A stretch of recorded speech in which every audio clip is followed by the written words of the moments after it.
would you do if I sang out of tune?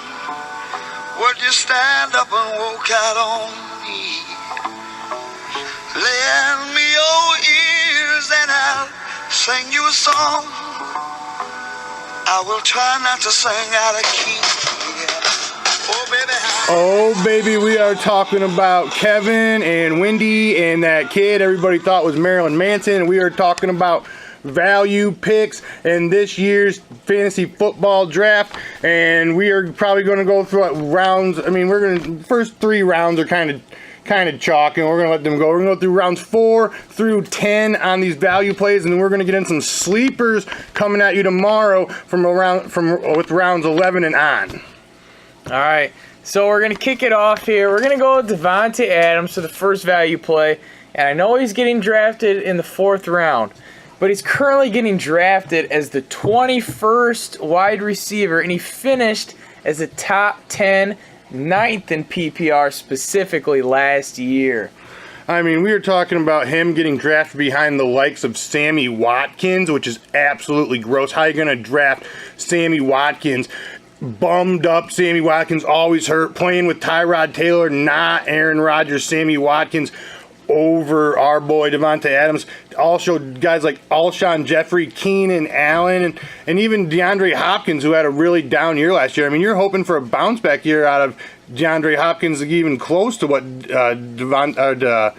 Adams did last season. And I mean, the touchdown might come down a little bit with Adams, but I just don't see his production going down. I think those yards could go up.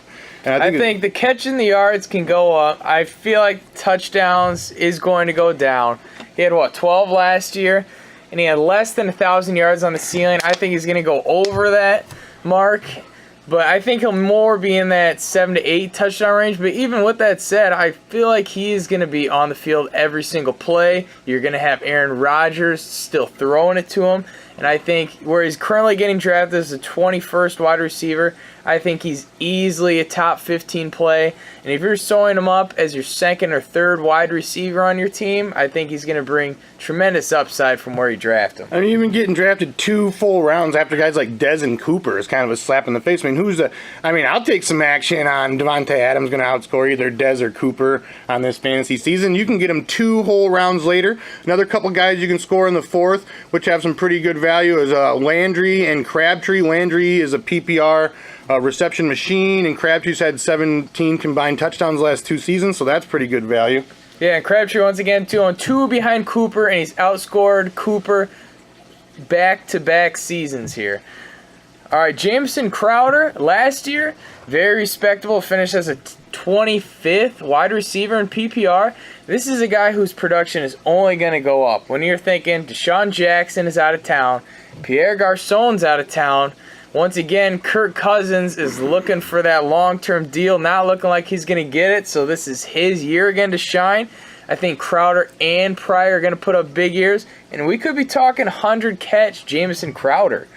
Yeah, I mean, he did great. I mean, he laid the eggs in there. I mean, he had single digits from weeks 14 to 17, which leaves a sour taste in your mouth for the fantasy playoffs. But, I mean, from weeks 1 through 13, he only had single PPR points 1 time in weeks 1 through 13. Like he said, he finished as the wide receiver 25, with just as a shade out of the wide receiver 2 conversation last year. So I think he's easily a mid-range wide receiver 2 with upside to be a very high wide receiver 2 this year. And you can get him in the late to mid 5th round. I think he's going 5'11" out there.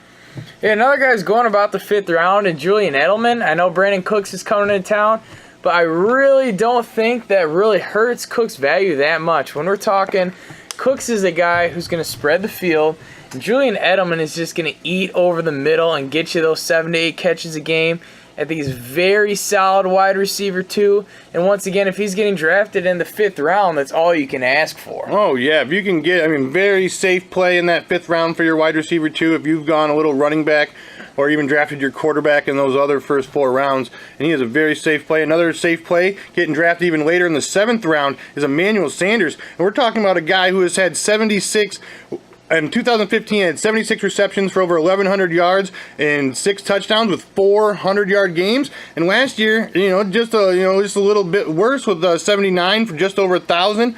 300-yard games and the 5 touchdowns, but I don't, this guy isn't the type of guy that's going to lose his mind and become a wide receiver 1, but I think, the maturation of the quarterbacks out in Denver, I think he can easily be a mid-range wide receiver 2, back in wide receiver 2, and if we're getting him in the 7th round, that is great value.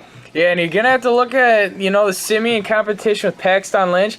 I think Simeon, obviously there's a nice floor there as we've seen, but I feel like Paxton Lynch, if he wins the job, him and D-Train can possibly have their ceilings go up just a tick. I mean, reports are saying Paxton Lynch has been looking very good out there. He's turning heads at camp here, so we'll see.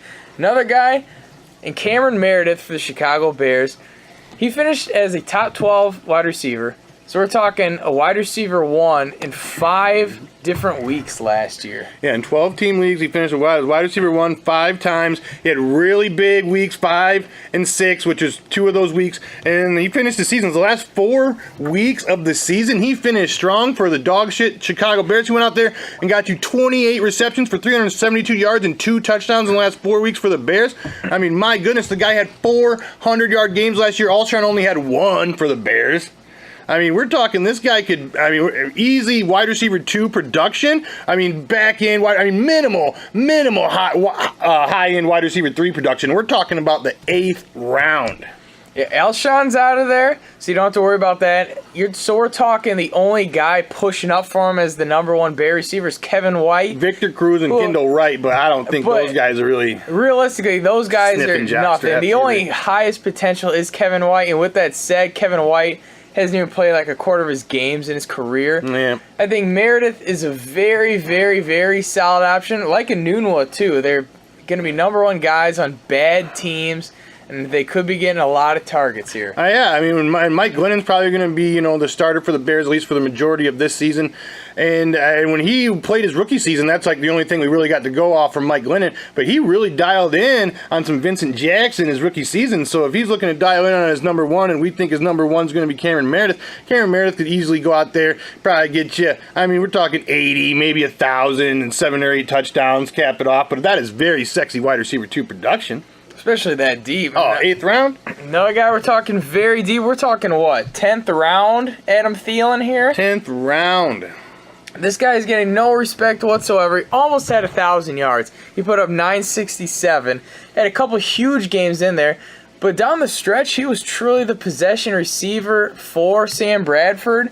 As you really saw, look at the other guys. Besides Rudolph, every other receiver's production absolutely fell down the drain. If you look at what Diggs did late in the season, Adam Thielen really became that go-to guy. Yeah, from weeks 5 and on, he averaged 14 PPR points, and I know that was fluffed by a couple big weeks with that 44-point burger, and week 5 he had that 7 for 127 and a touchdown out there, but he is capable of some big weeks, and if Diggs, continues to falter out there, I think Adam Thielen could easily be the favorite wide receiver on this football team, who's probably not looking to be, winning too many games in the second half, so probably looking hug and chuck at football a little bit. All right, moving on, we're going to go to some running back value plays. Start off getting drafted at 11th pick in the 5th round. We're going to go with some Danny Woodhead. And Dixon's out for 4 weeks. And, Martin Morninghead loves to sling the rock. He throws like 20% to 25% of his passes usually go to running backs. So we're talking about probably 125 targets for running backs this season down in Baltimore. And I think Woodhead is just going to eat up a lot of those. And you could probably expect at least, 15 touches in at least those 4 weeks when Dixon's out. Oh, absolute bare minimum. You look at Joe Flacco coming out of camp saying he's the best receiver that he's had at the running back position. It's Ray Rice. And obviously, Ray Rice that story did not end well. But in Ray Rice's heyday, this was a top 5 running back in fantasy. And I'm not saying that Danny Woodhead's going to do that for you. But I truly believe where he's getting drafted, right about that 5th to 6th round turn, I truly think at worst, if he plays, this is a solid RB2. Very solid. Very solid. Another guy's getting picked a few picks later at the 2nd pick in the 6th round. Mike Gillislee, he averaged 5.7 yards per carries and had 9 touchdowns on only 110 touches last season for the Buffalo Bills. He has moved into moved to New England. And if they're looking, I mean, if they hand him the entire LeGarrette Blount workload, watch out. I mean, LeGarrette Blount had 299 carries last season. I mean, my goodness, he had 18 touchdowns. I mean, but LeGarrette Blount, with all that hoopla and all good he did with those 18 touchdowns, he only averaged 3.9 yards per carry.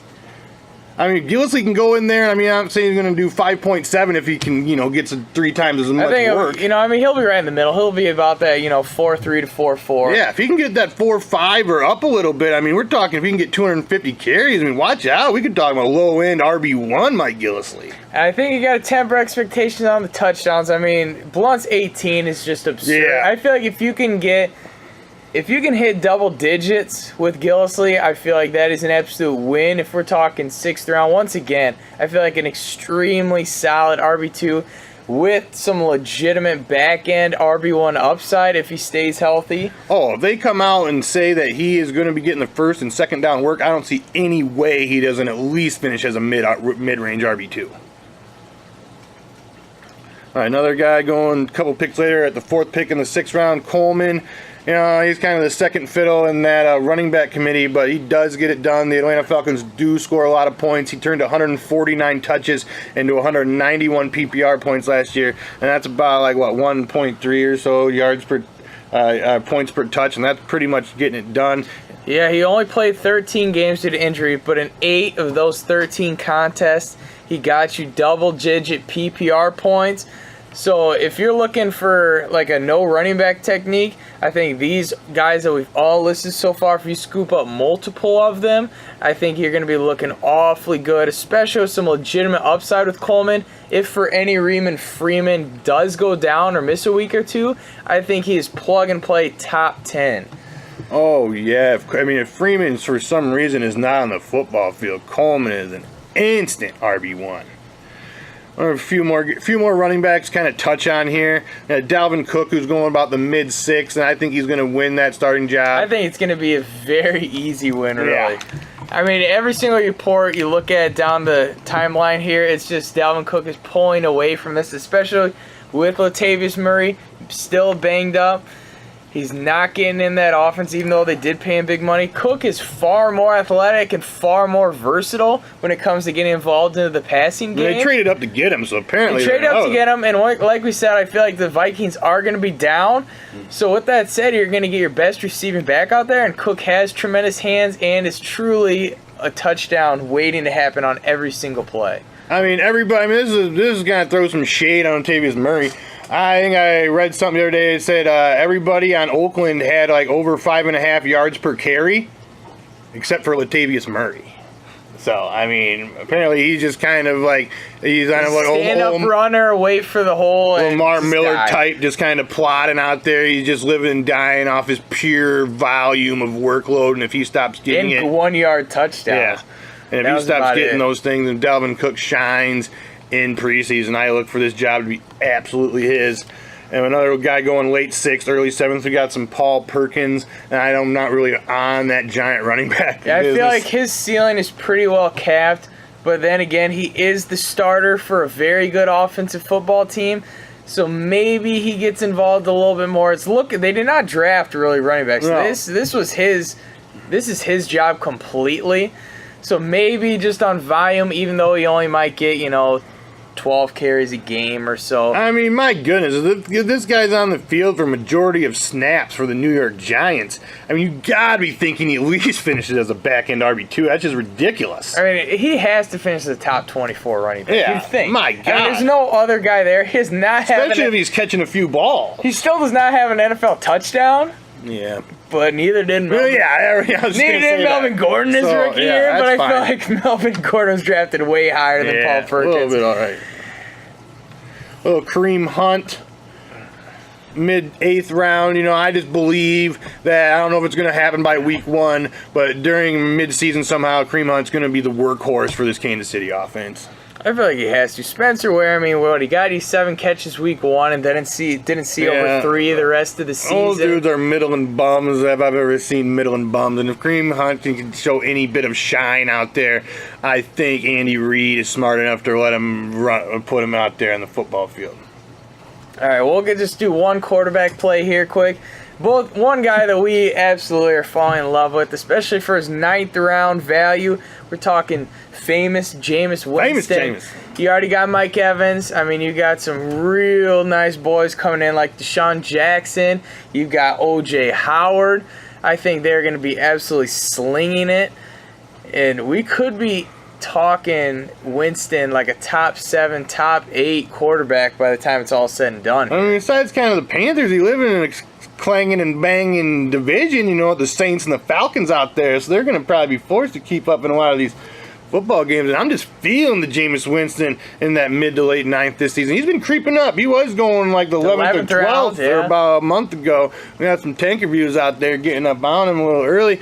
But famous Jameis, I do believe, will return QB1 value at his 9th round average draft position, upward to what, 6th or 7th quarterback probably. That's probably his ceiling. Yeah, I don't think he really can creep up in that top 4 when we're talking, you know, your Rodgers, your Bradys, your Ryans, and your Breeze. So he might be able to knock off old Luxter for the 5th hole, though. Let's go, baby. I feel like his ceiling is 5, but I think he's legitimately going to finish top 7, top 8. All right, we got one tight end throw. He's going mid-8th. Some Kyle Rudolph getting no respect whatsoever. This guy finished second last year in PPR. Fucking second. He finished 2nd in PPR, drafted as what, the 9th tight end right now, getting no respect. Kyle Rudolph. I say all in. I draft him in like 90% of the mock drafts I do. Oh yeah, I mean, I'm all in on where he's going right now. I mean, why not? Completely all in on the mid to late 8th. Kyle Rudolph. I mean, seriously. I feel like he's a tremendous guy that you can get all your positions settled, all your wide receivers, all your running backs, and then you finally waited on that tight end in the 8th round. You're looking at Kyle Rudolph, and I'm feeling great about it. Feeling great about it. Finished as the 2nd tight end last year. I'm not going to say he's going to finish as the 2nd tight end this year, but I don't know. I think he might be a top 5 guy. He's getting drafted as the 9th, so I mean, I'm all in on some reindeer games. He's really the only red zone option for Sam Bradford. We're talking Diggs and Thielen. I mean, Thielen. Both those guys have to have some serious breathing room to make that touchdown happen. They're not a guy that they're just going to chalk it up from the 5 and draw a play for. So Kyle Rudolph, I still feel like his touchdown's going to be there. He's never been that big yardage guy anyway. I think he's got 2 in his career. 200-yard games in his 100. Career. But still, we're talking. Fine. Oh, that is fine. When we're talking 8th round to get the 2nd grinding and pounding tight end last year, 5 or 6 receptions a game, about like 11 to 12 yards of reception. Maybe he slips in the end zone, and that'll get you 20 fantasy points, baby. That's all you need. All you need is to hit, 12 points from your tight end position. If you can count on it, that's all you need out there.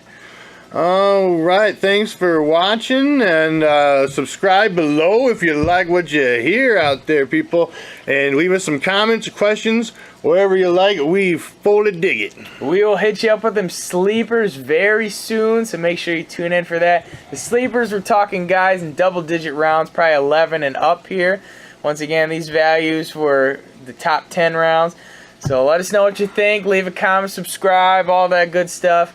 We will see you soon. Oh, yeah. All our ADPs come from the Fantasy Football Calculator, so no horse feathers, people. No chunk dunkery. This is all legitimate information. See you later.